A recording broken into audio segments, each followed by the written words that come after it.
intellectual and historian, made a remarkably prophetic observation concerning Islam. Millions of modern people of the white civilization, that is, the civilization of Europe and America, have forgotten all about Islam. They have never come in contact with it. They take for granted that it is decaying and that, anyway, it is just a foreign religion, that which will not concern them. It is, as a fact, the most formidable and persistent enemy which our civilization has had, and may at any moment become as large a menace in the future as it has been in the past. And that's from his book, The Great Heresies. Few heeded Belloc's scaremongering. Sound familiar? And as a result, Islam is now the scourge of Europe, especially in those two nations from which Belloc's own family hailed: France, paternal side, and England, maternal. Anyone who doubts his claim would do well to familiarize themselves with Islam's long record of violence vis-a-vis the West. And that's what I'm going to do here in this video. Give you a brief summary of how Islam has indeed been the, quote, most formidable and persistent enemy of the West.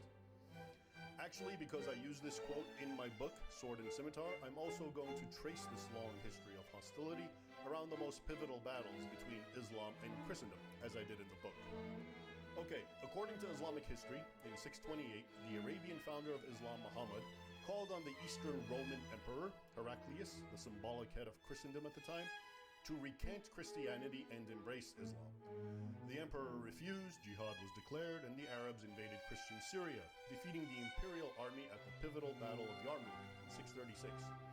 This Muslim triumph enabled the Arabs to swarm in all directions, so that less than a century later, they had conquered the greater, older, and richer part of Christendom.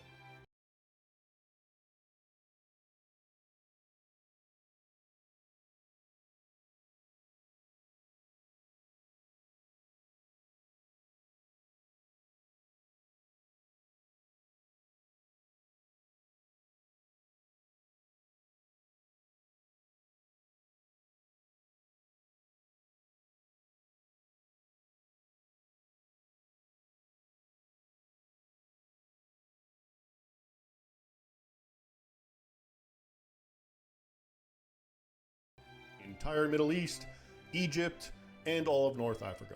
The Muslim drive into Eastern Europe was repeatedly frustrated by the walls of Constantinople, however. After the spectacularly failed siege of 717, many centuries would pass before any Muslim power thought to capture New Rome. The Arabs did manage to invade Western Europe and conquered Spain, but were stopped at the Battle of Tours in 732. More than 2 centuries thereafter, Islamic forces continued to pummel Europe by land and sea. Untold thousands of Christians were enslaved and every Mediterranean island sacked in the ongoing Muslim quest for booty and slaves, as what was once called the Dark Ages descended on the continent. The vicissitudes of war ebbed and flowed, with the Eastern Roman Empire even making a major comeback against Islam in the 10th century, though the border largely remained the same. This changed when the Turks, under the leadership of the Seljuk tribe, became the new standard bearers of the jihad. They nearly annihilated eastern Anatolia, particularly Armenia and Georgia, in the 11th century, massacring, according to the sources, tens of thousands of Christians and enslaving even more, especially after the Battle of Manzikert in 1071.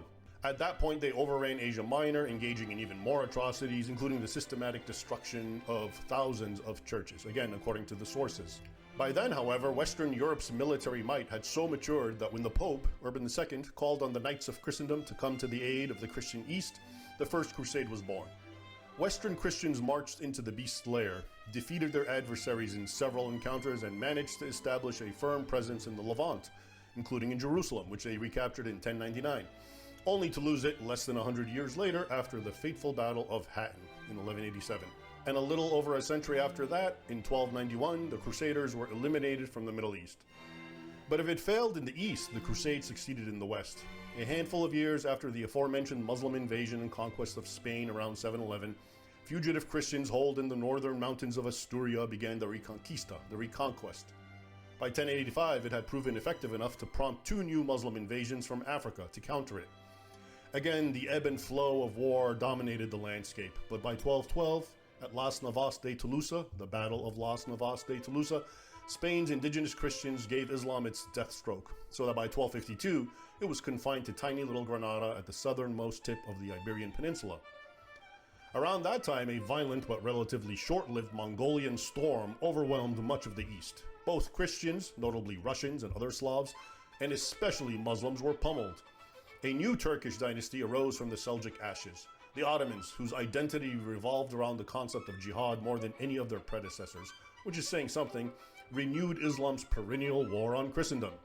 They managed to enter Eastern Europe, defeated a combined army of crusaders at Nicopolis in 1396, took much of the Balkans, and in 1453 crowned their achievement by fulfilling Muhammad's dream of conquering Constantinople, enslaving and raping thousands of its inhabitants in ways that ISIS tries to mimic. But mourning was soon tempered by joy.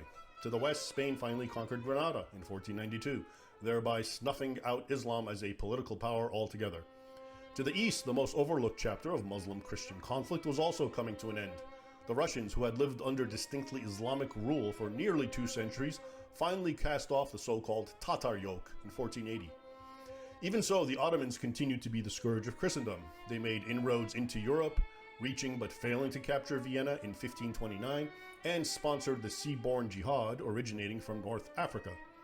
While the Muslims largely failed to capture new European lands, so-called Barbary pirates and Crimean slavers captured and sold many millions of Europeans. In 1683, more than 200,000 Ottoman Turks attempted to take Vienna again. Even though their failure marked the Ottoman Empire's slow decline, Muslim slavers of the so-called Barbary states of North Africa continued to wreak havoc all along the coasts of Europe, reaching even distant Iceland and hauling off its wretched people in chains to be sold in North Africa. Indeed, the United States of America's first war, which it fought before it could even elect its first president, was against these Islamic slavers. When Thomas Jefferson and John Adams asked Barbary's ambassador why his countrymen were enslaving and torturing American sailors, the ambassador, wrote Jefferson in a letter to Congress, quote, told us that it was founded on the laws of their prophet, that it was written in their Quran, that it was their right and duty to make war upon non-Muslims wherever they could be found, and to make slaves of all they could take as prisoners. This, incidentally, was a paraphrase of Quran 9:5, also known in Islamic jurisprudence as the sword verse.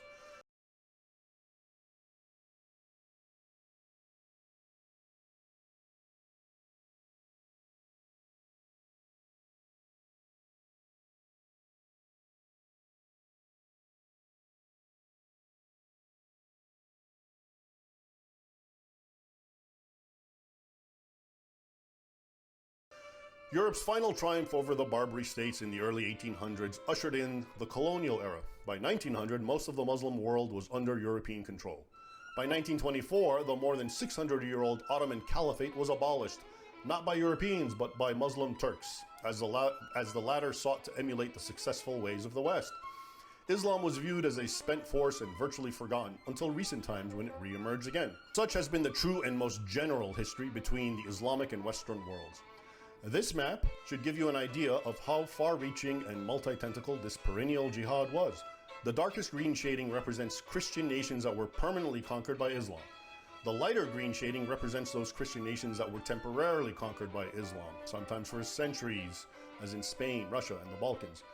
The green stripes represent areas that were raided, often repeatedly. They were the no-man zone, oftentimes, though not necessarily annexed by Islam. The crossed swords mark the sites of the 8 most landmark battles between Islam and the West that I just mentioned. By the way, this is from my book, Sword and Scimitar, and it deals with those battles. Anyway, take a good look at it. Now, returning to Hilaire Belloc, one can also see how an accurate understanding of true history, as opposed to an indoctrination in mainstream pseudo-histories, leads to an accurate prognosis for the future. For Belloc was not only correct about the past, but the future as well. After he wrote that Islam is, quote, the most formidable and persistent enemy which our civilization has had, and may at any moment become as large a menace in the future as it has been in the past, he went on to write, quote, the whole spiritual strength of Islam is still present in the masses of Syria and Anatolia, meaning Turkey, of the East Asian mountains, of Arabia, Egypt, and North Africa. The final fruit of this tenacity, the second period of Islamic power, may be delayed, but I doubt whether it can be permanently postponed. Make no mistake about it, we are well into this second period of Islamic power. And contrary to what Belloc thought or hoped, not only has a suicidal West done absolutely nothing to delay, let alone permanently postpone, this resurgence, it has gone out of its way to help empower Islam in the West to its own detriment and demise.